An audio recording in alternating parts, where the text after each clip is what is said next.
Welcome back to New Rockstars. I'm Erik Voss, and James Gunn's sequel to Suicide Squad, titled The Suicide Squad, is apparently underway after the full cast recently met for a read-through in complete secrecy. I don't know how you get 15 cast members in a room together without us knowing, but anytime Ruffalo farts, the whole world hears it. But okay, the updates we've heard about Gunn's possible story and cast are super interesting. So let's break down everything we know about this next Suicide Squad film, and spoiler warning in case any of this reveals too much for you and that ruins your life. Okay, first, the title, The Suicide Squad. Now, this doesn't mean the second film will be a reboot of the 2016 film. Sounds like it will be a sequel featuring many of the same cast members. Margot Robbie will return as Harley Quinn, Joel Kinnaman as Rick Flag, Jai Courtney as Captain Boomerang, and Viola Davis as Amanda Waller. However, this story will not feature Will Smith as Deadshot or Jared Leto as the Joker or any of the others. However, the new cast being brought in is insane. James Gunn recently tweeted out an image with the names of the full cast, including, wait, where was he again? John Cena!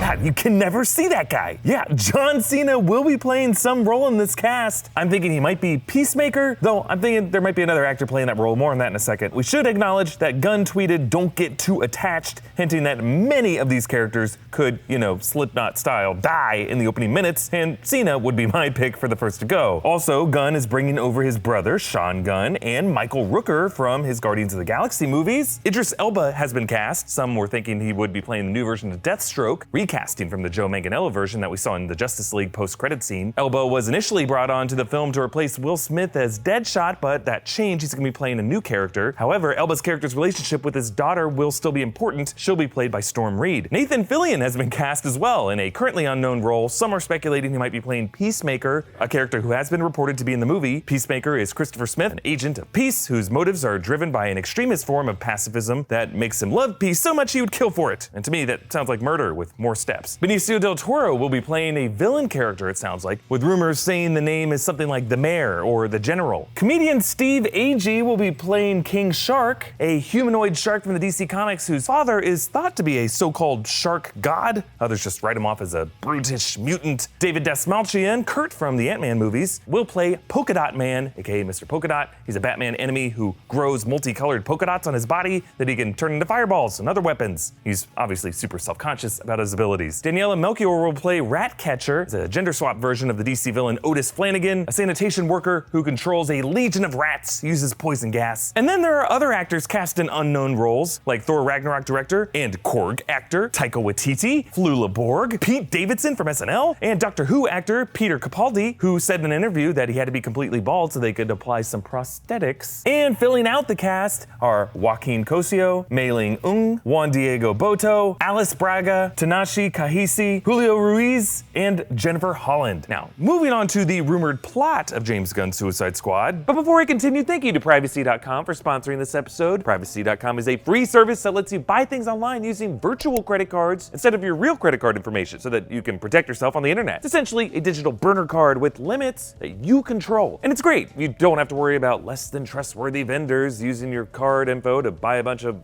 explosive implants to keep criminals focused on their suicide missions. Yeah, people in comic book movies spend money in all kinds of weird ways, and so do people in the real world with your card if you're not careful. Also, Privacy.com lets you avoid having to hand over the keys to your finances every time you sign up for a subscription to something, because they're just waiting to get you before you have a chance to cancel that subscription. For example, I set up an account with Privacy, linked my bank account, and created a card specifically for my monthly Netflix subscription payment. But for this virtual card, I'm setting the limit to just above my $13.99 monthly subscription. So if someone tries to use his Privacy card number again or overcharge it, Privacy will notify you that they have blocked it because the spending limit was already reached. See, it's simple, it's fast, it's really just one click, and it's so easy, and again, it's free. And we're gonna make this deal even better for you guys. First-time customers who sign up with Privacy.com/newrockstars will get $5 off their first purchase with Privacy.com. So go to Privacy.com/newrockstars, that's Privacy.com/NEWROCKSTARS to get $5 off your first purchase now. Okay, back to what we know about the plot of Gunn's The Suicide Squad. The plot of this sequel, still a bit of a mystery, but with the 2016 Suicide Squad based partially on the New 52 run of the comics, there is some speculation that James Gunn might be drawing on the 1980s John Ostrander version of the comics, which was a bit more experimental. They're still trying to figure out the voice of this lineup than the splashier Harley-driven ones of the more recent years. The working title of this film is El Dorado. Now, El Dorado refers to the mythical city of gold in the Spanish Empire in South America in the 16th century. Various expeditions throughout the jungles of what is present-day Colombia. If Benicio del Toro is playing a villain called the Mayor or the General, maybe the suicide mission that the crew is being sent on involves like the liberation of a Colombian city, with Del Toro playing a Pablo Escobar-type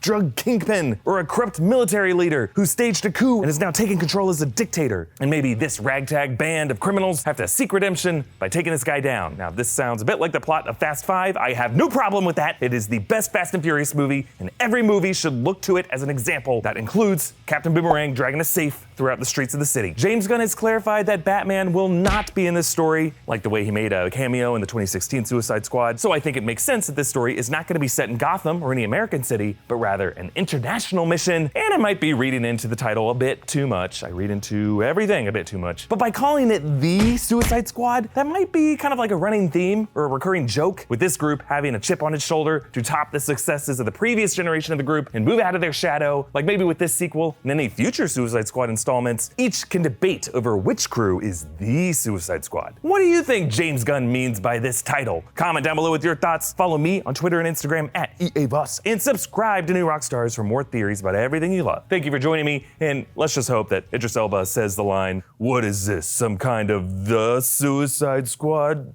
It doesn't really work as well.